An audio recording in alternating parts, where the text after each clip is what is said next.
Minister. I need you to focus. Dr. Mary? Yes, I'm listening. Sorry. I wasn't listening in my microphone. Okay. Your instruction, your complaint to the minister has caused great havoc in our country. Do you realize this? We are now having to pay 4 ministers. Well, how was I to anticipate that? I didn't think anybody would do anything about it. I just wanted to put on record what they were doing. How do I know? How can I preempt this? Am I getting blamed now for this mess? I mean, I wasn't responsible for Mchunu going out Is that public. not your instruction? What do you mean? How can you be blamed for all of this? Your instruction. You instructed the minister. The minister instructed the National Commissioner. You should be rejoicing. You should be happy because that's exactly what you wanted. Is that not so? I didn't instruct him. I asked You instructed him. I can't instruct him. You did not ask him. You instructed him. Paragraph 1 of your letter clearly instructs. You did not give him a view. You instructed him. You have no right to instruct a minister. And the minister in turn instructed the National Commissioner. Let's not get it wrong. What is the wording of my letter there? Yeah. I mean, okay, Doc. James, as the acting chair, can you calm down? Don't breathe onto each other's neck. You can proceed on, James. I'm the No, ma'am. Doctor, you instructed. It is late. I want you to go meet your hookup. You instructed the minister to instruct the National Commissioner. It is in your letter. To a request. No, you did not request. We need to move on. 1.1 of your letter, instruct the National Commissioner, SAPS, to immediately disband the irregularly constituted, unnecessary and wasteful political killing stars team. Is this not your letter? Whose letter is this? That's not quite right, because if you read the paragraph, may I just read the last sentence? No, it's 1.1. Can I just point out, I start the sentence by saying this letter, blah, blah. 1.1. Request, Dr. Mary, it's late. 1.1. I set out to take urgent and appropriate action. I requested the minister. And 1.1. I'm going to that now, if you will just bear with me. Okay.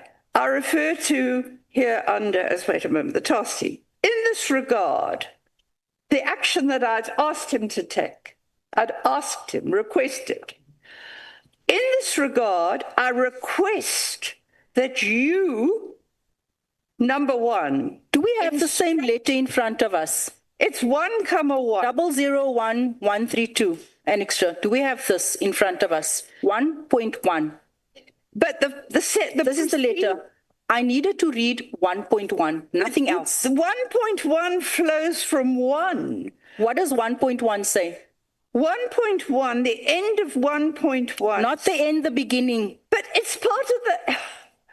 But no, I'm sorry, we're maybe not talking the same language.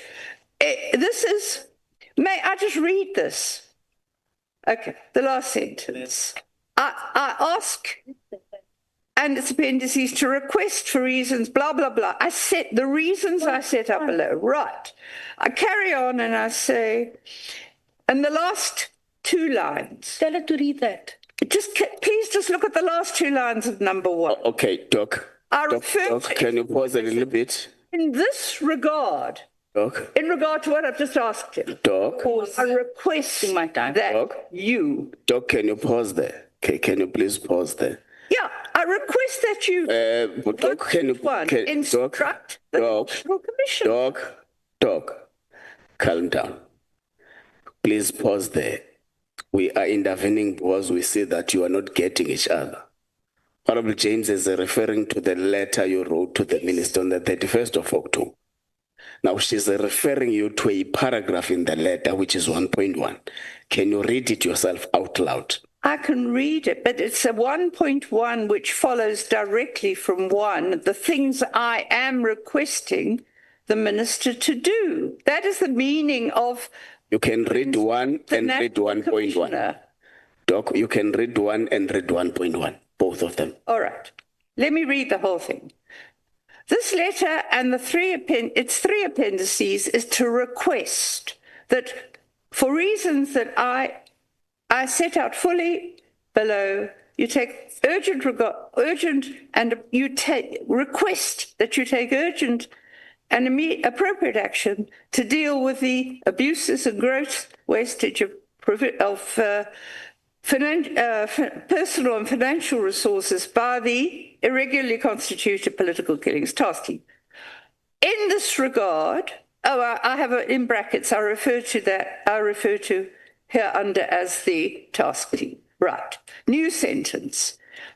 In this regard, I request, I don't obstruct it, I request that you, 1.1, instruct the National Commissioner, SAPS, to immediately disband the irregularly constituted, unnecessary... Okay, stop there. Thank you.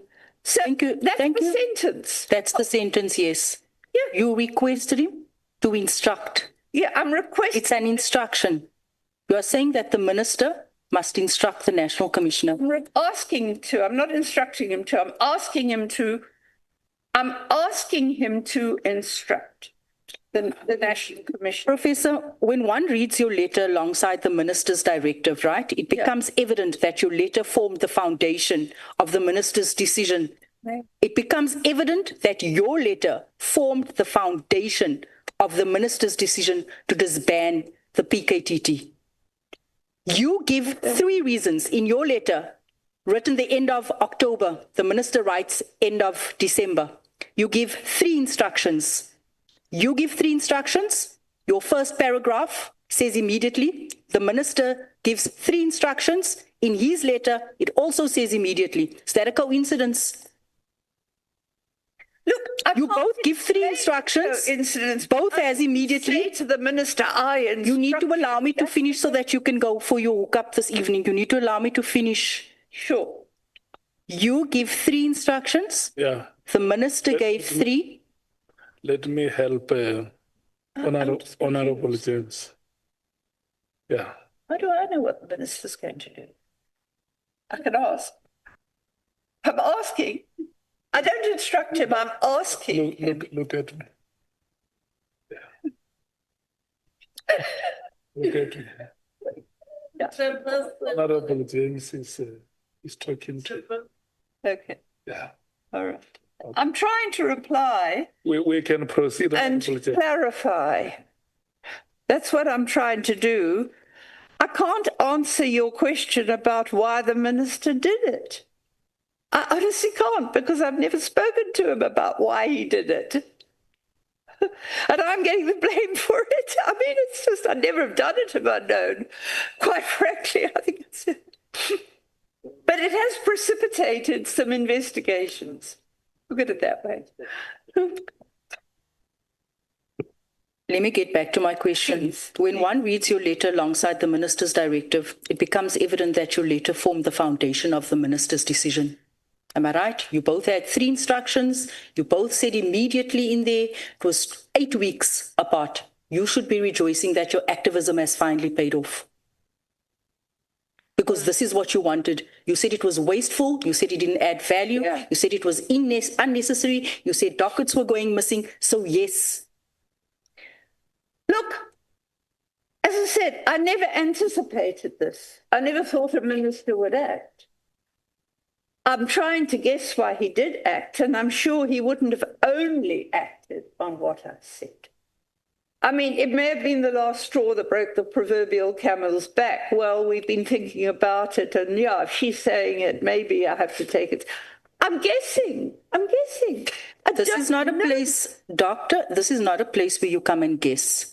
Let me move on. General Kwanazi testified that there may have been a third force behind your letter.